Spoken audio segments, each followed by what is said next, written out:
occurred 23,000 years ago. Something like that, yeah. Something like that. But we didn't see it coming because the cosmic rays travel as fast as light from the initial outburst. Okay. Time you see it, then it's on your doorstep. Great. Unless there was a buildup. Let's say there was some rumblings of the galactic center that was setting out some warning signals. Right, which sort of makes sense. I mean, if you look at the sun, I sort of look at the whole thing as like fractal, self-similar things, just scale being the only thing that's different. And the sun certainly goes through cycles, and when it has certain signatures that you see in its magnetic fields and et cetera, you can sort of go, oh man, it might be coming. We know when M-class and X-class flares have high potential, and we also know when there are low potential for them. But it looks like these things can have onsets within a matter of a decade, at least, just looking at the ice core record, which is pretty quick in terms of geological time. But it could be much faster than that. I mean, it could be overnight. It's just that we don't have any way of knowing from the records. They're not high enough resolution.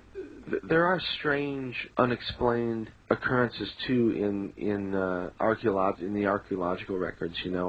I've always wondered what happened that could have frozen mastodons, etc., with that still had buttercups in their mouth and have been found basically flash frozen or something, is what it appears. I mean, that's what it appears. So yeah, I mean, there are still lots of questions as to. There's certainly some strange things that have happened that we can't quite explain yet. All right, well. Okay, so we know that the stuff happens. We have an idea about the frequency, and apparently it's just like you say. It's not now and then. It's just different levels of frequency over time, and there are probably cycles within cycles that we may or may not yet be aware of. And these small ones would be very devastating for us sociologically as modern technological society that depends on satellites or cell phones and television communications and so on. Yeah, I mean, these would be wiped out by electromagnetic pulse from this sort of event. There would also be a gravity wave component. The tsunami,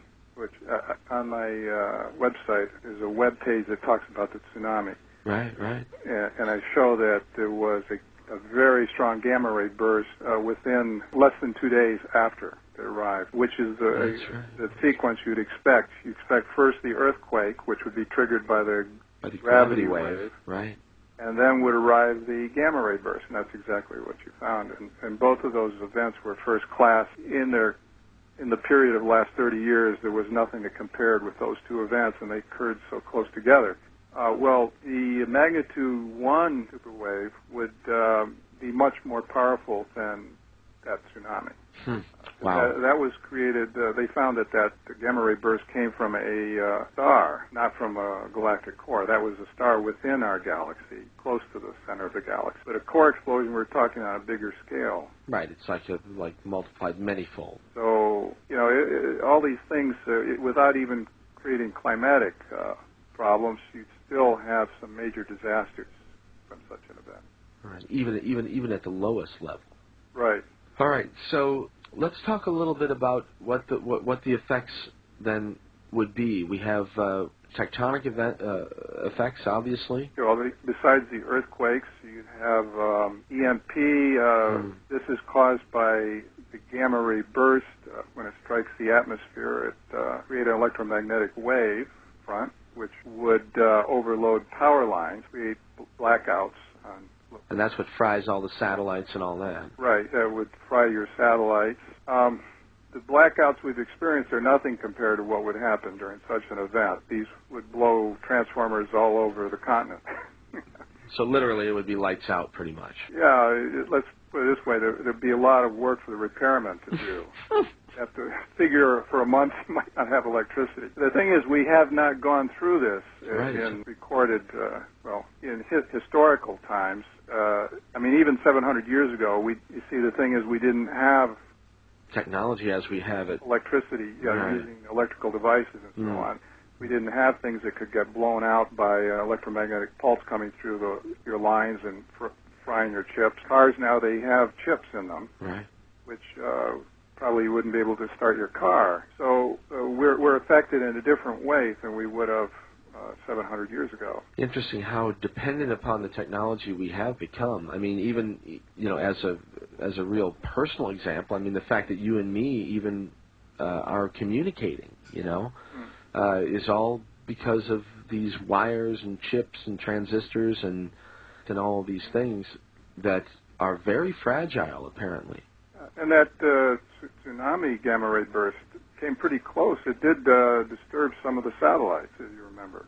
I know, and that earthquake was a significant event geologically speaking. There were many stories that came out over the last year or so since it happened about what a significant event it really was geologically speaking. Yeah. The gamma ray bursts happen all the time. Ever since you and I have become familiar with one another, and I've gotten more interested in your work, and I have a very close friend who runs a website called cyberspaceorbit.com, and his name is Kent Stedman, and he's a fan of your work, and he watches the gamma ray bursts. There are a couple of different universities that sort of watch that stuff, and they post all of the gamma ray bursts as they occur or as they're identified, and they seem to happen really often, Paul.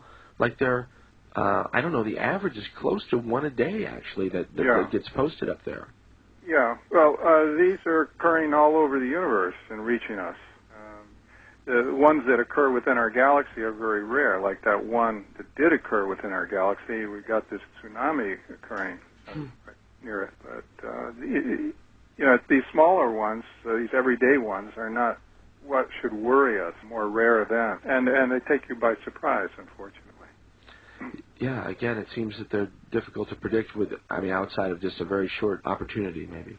Well, they divide them into short bursts and long bursts. Right. Long bursts they find correlate with supernova explosions in the distant galaxy, whereas the short bursts, they don't see any supernova explosions. So they're left to wonder what caused it, and they've come up with a theory that maybe it's two neutron stars in a binary neutron star system that collide, and when they fuse, that moment it creates this explosion that's very powerful and very short, much quicker than a supernova, because a supernova takes time to expand.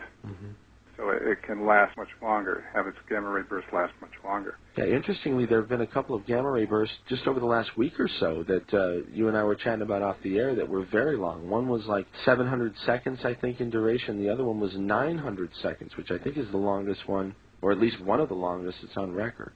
Right. So what does that mean exactly? Supernova explosion. Really? So could those particularly have any effect, or? I don't think that they were that strong. I mean, compared to the one that was occurring in December of 2004. And again, we're sort of doing the recap now. We would know already, right? Yeah. Now, one thing that worries me is that they might, if a real strong one occurred, that they might keep it to themselves. That's exactly what they did last time. They didn't inform us about it until a month and a half later. That's right. It was the middle of February.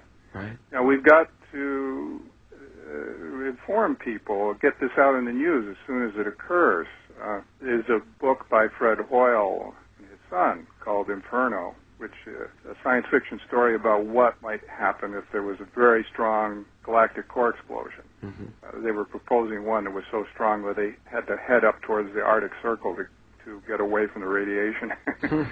But in that story, which sounds quite realistic, the astronomers were mulling over what this was, and they didn't announce it for a long time. Right. It's very realistic, actually. We've got to get away from that. We have to have some sort of warning system to get the word out when these things.